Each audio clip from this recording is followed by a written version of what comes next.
Des machines comme celle-là, il y en a 11 dans le parking de Portes.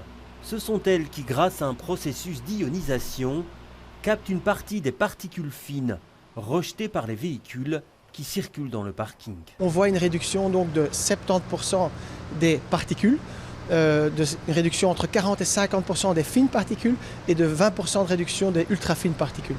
Un système qui, au dire des gestionnaires des lieux, rend dans certains cas l'air plus respirable en sous-sol qu'en surface.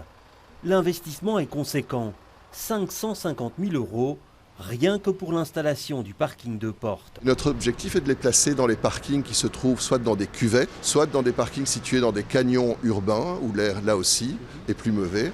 Et c'est pour ça, à Bruxelles, on a commencé ici sur la petite ceinture, canyon urbain, et l'étape suivante est le parking du Grand Place, qui est une cuvette puisque c'est au sein du bas de la ville. Avec cette installation, Interparking entend contribuer à la lutte contre le changement climatique. Mais certains n'y voient qu'un outil marketing totalement inutile qui légitime la présence de parkings en ville, aspirateurs à voitures et vecteurs de pollution.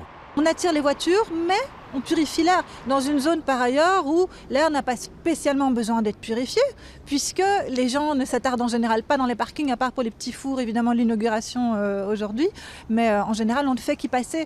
Donc c'est de nouveau s'attaquer, c'est même pas s'attaquer, c'est faire semblant de s'attaquer à la pointe de l'iceberg, alors que la pollution, elle est dans toute la ville.